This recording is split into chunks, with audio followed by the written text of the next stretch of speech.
Bismillahirrahmanirrahim. Assalamualaikum warahmatullahi wabarakatuh. Baiklah, kami dari kelompok 14 akan mempresentasikan hasil diskusi kami mengenai prinsip kajian sosiologi karya sastra sebagai basis untuk mengapresiasi unsur-unsur sosial dalam karya prosa fiksi.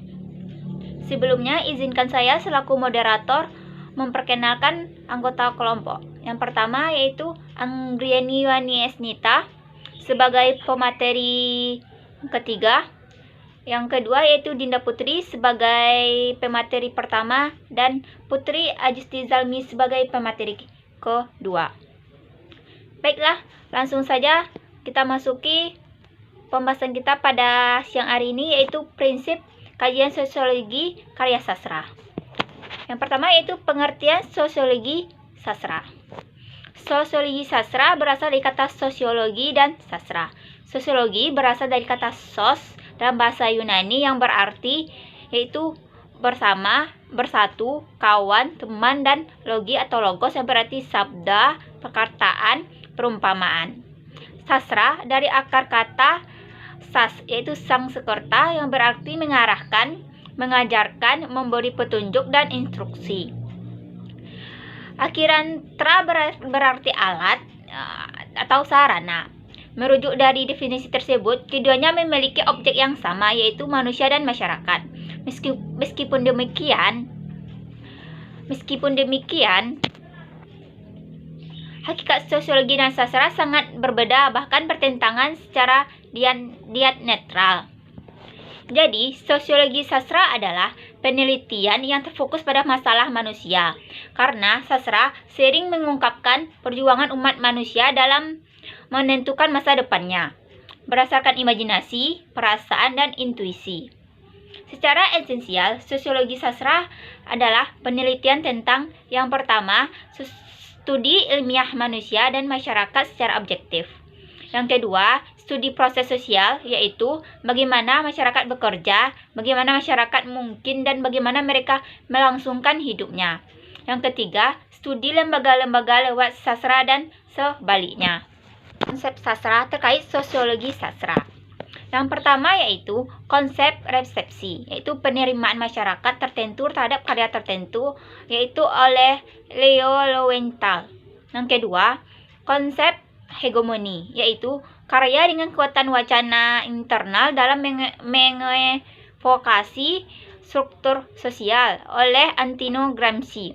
Yang ketiga, konsep trilogi, yaitu pengarang, karya, pembaca, karya sastra sekaligus dalam kaitannya dengan subjek, kreator, dan audiensi oleh Reni Wellek Austin. Yang keempat yaitu konsep refraksi sebagai institusi. Di samping merefleksikan sastra, juga merupakan bias terhadap masyarakat oleh Harry Levin. Yang kelima yaitu konsep patronase, yaitu karya dalam kaitannya dengan pelindung proses kreativitas oleh Robert S. Carpit. Yang keenam yaitu konsep retorika sejarah, yaitu kesejajaran antara narasi sejarah dengan sastra oleh Hayden White. Yang ketujuh yaitu konsep anonimitas, yaitu kematian pengarang oleh Roland Barthes. Yang kedelapan yaitu konsep dialogis, karya sebagai suara rangkap dan polifon oleh Michael Batten. Yang kesembilan yaitu konsep deskonstruksi, yaitu proliferasi makna karya dengan cara mensubversi pusat oleh Jean-Jacques Derrida dan sebagainya. Yang ke-10 yaitu konsep mimesis, karya seni sebagai tiruan masyarakat oleh Plato dan Aristoteles. Yang ke-11 yaitu konsep sosiogeografis, yaitu pengaruh alam sekitar terhadap karya oleh Johann Gottfried von Herder and Madame de Staël. Yang 12 yaitu konsep genetis, pengaruh ras, saat, dan lingkungan terhadap asal-usul karya oleh Hippolyte. 13 yaitu konsep struktur kelas, yaitu karya seni sebagai cermin kelas sosial tertentu, baik oleh kelompok Marxis ortodoks maupun kelompok para Marxis sebagai Marxis strukturalis.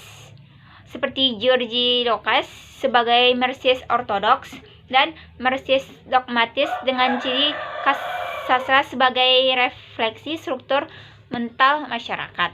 Baiklah, selanjutnya materi yang kedua yang akan disampaikan oleh Putri. Kepada Putri, persilahkan. 3. Objek sosiologi sastra. Objek sosiologi seni atau sastra terbagi 5, yaitu 1.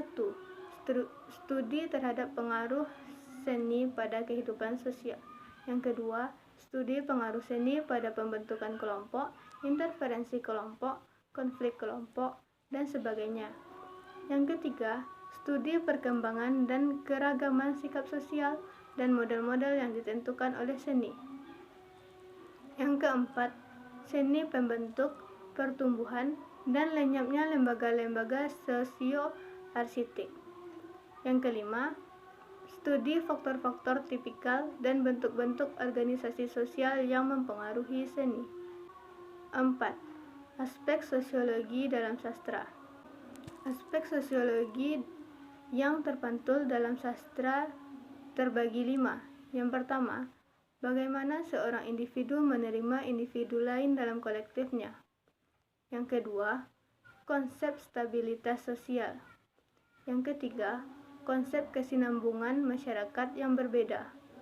Yang keempat, bagaimana proses masyarakat yang dapat berubah secara bertingkat. Dan yang kelima yaitu bagaimana perubahan besar masyarakat, misalnya dari feodalisme menjadi kapitalisme. Baik, selanjutnya kita akan membahas mengenai 3 perspektif sosiologi sastra menurut Lorenzo dan Zwigenfeld tahun 1971, yakni yang pertama itu penelitian yang memandang karya sastra sebagai dokumen sosial yang di dalamnya merupakan refleksi situasi pada masa sastra tersebut diciptakan.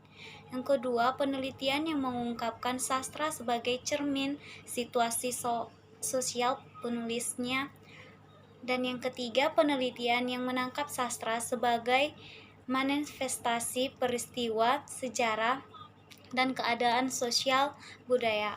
Ketiga hal tersebut dapat berdiri sendiri-sendiri atau diungkap sekaligus dalam satu penelitian sosiologi sastra. Selanjutnya yang keenam, sasaran penelitian sosiologi sastra. Yang pertama itu fungsi sosial sastra. Fungsi sosial sastra menurut Watt dalam buku Damono tahun 1978 halaman 70-71 akan berkaitan dengan pertanyaan seberapa jauh nilai sastra berkaitan dengan nilai sosial dan sampai seberapa jauh nilai sastra dipengaruhi oleh nilai sosial.